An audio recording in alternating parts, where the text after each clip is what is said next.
అందరికీ నమస్కారం. కథ సర్వేశ్వర శర్మ గారు తాతల నాటి నుండి ఉన్న అరెకరం పొలం కూడా అమ్మేసి భార్యకి వచ్చిన క్యాన్సర్కి చికిత్స చేయించాల్సి వచ్చింది. గృహలక్ష్మి జారిపోయింది కానీ ఆరోగ్యలక్ష్మి ఆశీస్సులు లభించలేదు. ఆవిడకు ఆపరేషన్ వికటించింది. 50 ఏళ్ల దాంపత్య జీవనం వాడి వీడిపోయింది.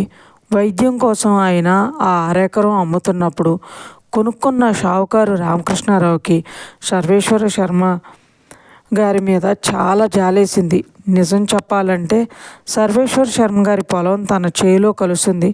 రామకృష్ణారావు తండ్రి ఉన్నన్నాళ్ళు సర్వేశ్వర శర్మ చేత ఆ పొలం అమ్మించి తన పొలంలో అది కలిపేసుకోవాలని చాలా ప్రయత్నం చేసేవాడు. సర్వేశ్వర శర్మ గారు ఆ ఆధారం కూడా లేకపోతే బతకలేననో తాతల నాటి ఆస్తిని అమ్మడం ఇష్టం లేకనో మొండిగా ఉండేవాడు. భార్యకి చేసిన జబ్బు సెంటిమెంట్ని వదులుకోమంది. తాతల నాటి పొలాన్ని అమ్ముతున్నప్పుడు సర్వేశ్వర శర్మ గుండెల్లో సుళ్ళు తిరిగిన దుఃఖం, కళ్ళల్లో నుండి పొంగి పడదామని చేస్తున్న ప్రయత్నం రామకృష్ణారావు గమనించాడు. అతనికి అవసరానికి డబ్బిచ్చాడు. డబ్బు తీసుకోవడానికి అతడు పెట్టిన ఆంక్షకి అనుకూలంగా దస్తావేజు కూడా రాయించాడు. రిజిస్ట్రేషన్ కూడా చేయించాడు. ఈ ప్రతి ప్రొసీజర్కి రామకృష్ణారావు ఎన్నిసార్లు సిగ్గుపడ్డాడో బాధపడ్డాడో. సర్వేశ్వర శర్మ లక్ష్యం ఒకటే, భార్య ఆరోగ్యం బాగుపడాలి. అనుకున్నట్లు బాగుపడలేదు. సర్వేశ్వర శర్మ బాధ కన్నా రామకృష్ణారావు బాధ ఎక్కువైంది. తన డబ్బు మంచిది కాదేమో, ఆయన కోరుకున్న కారణాన్ని సంపూర్తి చేయలేదు అని అనుకునేవాడు. అందుకు అవాల్టి నుండి సర్వేశ్వర శర్మ మీద చాలా జాలి చూపించేవాడు. అది జాలి అనలేం, అలా అని భక్తి అనలేం, మరి ఏమనాలో. సర్వేశ్వర శర్మ ఇల్లాలు పోయినప్పటి నుండి అతన్ని దుఃఖం నుండి ఓదార్చడానికి తండ్రి కొడుకు అన్నీ అయ్యి ఆదరిస్తున్నాడు రామకృష్ణారావు. అంతకు మించి అతని ఆకలి వేళకి కావలసిన ఏర్పాటు చేస్తున్నాడు. సర్వేశ్వర శర్మకి ఎంత మొహమాటంగా ఉన్నా కృతజ్ఞత చెప్పే ధ్యాస కూడా లేదు. అర్ధాంగి పోగానే సగం శరీరానికి పక్షవాతం వచ్చినట్లు అయ్యింది. అన్నింట్లోనూ నిరాసక్తత, నిర్లిప్తత. ఇలాంటి పరిస్థితిలో కనిపెట్టుకు చూసి కావలసిన వాళ్ళు ఎవ్వరూ లేరు. ఉన్నా చూసినందుకు వాళ్ళకి కావాల్సింది ఇతని దగ్గర లేదు కనుక ఎవ్వరూ దగ్గరికి రారు. 40 గజాల గుడిసెలో ధనహీనమైన దైన్యమైన అతన్ని పలకరించిన ప్రయోజనం ఏమీ లేదు. ఏమీ లేకపోవడం వల్ల ఆయనకి ఎవ్వరూ లేకుండా పోయారు. రామకృష్ణారావు ఒక్కడే అతని ఆస్తి, ఆపద్బంధువు, ఆప్తమిత్రుడును. ఒకరోజు విచారంతో దుఃఖంతో అనారోగ్యం కమ్ముకున్నప్పుడు జాలిగొలిపేలా, నేను నిన్నేమీ అడగకూడదు, నువ్వు నాకు దయతలిచి భిక్షమేస్తున్నావు అని శర్మగారు అనగానే, శర్మగారు దయచేసి మీరు అలా అనకండి. మీకున్న సమస్యల వల్ల మీ పొలాన్ని మీరు అమ్మారు. నేను కొనుక్కున్నానేమో కానీ అది నాది కాదు అని నేను మనస్ఫూర్తిగా అనుకుంటున్నాను. కనీసం నేను ఉన్నన్నాళ్ళైనా ఈ సహాయం చేయనివ్వండి అని అనగానే శర్మగారు, కృష్ణారావు నువ్వు అలా మాట్లాడకూడదు. నీలాంటి మంచివాడు నిండు 100 ఏళ్ళు ఉండాలి. నాలాంటి యాచకుడు ముందుగా వెళ్ళాలి. శర్మగారు మీరు యాచకులు కాదు, యజమాని. నేను వేస్తున్నది భిక్ష కాదు, ఇస్తున్నది శిస్తు. నాకు కౌలుకిచ్చాననుకోండి, మీ పంటను మీకు కొంత అందించడం నా ఔదార్యం కదూ. నేను నీ మంచితనాన్ని కాదనలేని స్థితిలో ఉన్న అసమర్థుణ్ణి. నువ్వు ఈ అభిమానాన్ని చూపించకపోయినా నోరెత్తలేని అప్రయోజకుణ్ణి. కానీ అడగని సాయం చేస్తున్న నీకు అడిగి ఓ సాయం చేయించుకోవాలనుంది. ఇది మళ్ళీ రుణం కాదు, రుణం తీరిపోయే చివరి సేవ అనుకో అని శర్మగారు అనగానే, మీరు కోరిక కోరడమే అరుదు, కాదన్ను చెప్పండి అన్నాడు.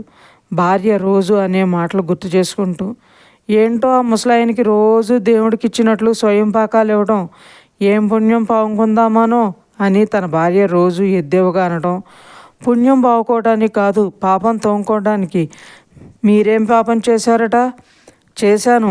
ఆ పాపం నీకు మన పిల్లలకి అంటకూడదని తాపత్రయపడుతున్నాను అది నీకు చెప్పినా అర్థం కాదు అని అంటూ భార్యతో రోజు జరిగే పోరాటాన్ని చాలా సహనంగా భరించడం రామకృష్ణారావుకి అలవాటైంది. ఇప్పుడు సర్వేశ్వర శర్మ గారు చివరి కోరిక అంటూ ఉంటే, చెప్పండి శర్మ గారు, మొహమాటం వద్దు, నేను మీ తమ్ముళ్ళలాంటి వాడిని అని అనగానే, నేను బుధవారం చనిపోతాను, 3 రోజులు టైం ఉంది, నా అంత్యక్రియలు నా బంధువులను ఎవ్వరినీ పిలవకుండా నువ్వే చెయ్యాలి అని శర్మగారు చెప్పగానే, శర్మగారు నిర్ఘాంతపోతూ గద్గంగా ఆగాడు రామకృష్ణారావు. సర్వేశ్వర శర్మగారు నిశ్చయమైన మౌనంతో అతని కళ్ళల్లోకి చూస్తున్నాడు. నేను బ్రాహ్మణుణ్ణి కాదు, మరి మీరు కోరిన కోరికకి అనాథ ప్రేత సంస్కారం పుణ్యం కలిగిస్తుందని కాదనుకో, అన్నదానం చేస్తున్నావు, అంత్యేష్టి పుణ్యం కూడా నువ్వే దక్కించుకొని శర్మగారు చెప్పగానే, మీరు నిండు నూరేళ్ళు బతకాలి అని నేను అనుకునేవాడిని. మీరు బుధవారం స్వర్గ ప్రయాణానికి ముహూర్తం పెట్టేసుకున్నారు. నాకు ఈ మాట వినడానికే మనస్కరించకపోయినా మనస్ఫూర్తిగా మీ మాటని పాటించడానికి అంగీకరిస్తున్నాను అని బాధతో చెప్పి ఇంటికి వచ్చేశాడు కృష్ణారావు.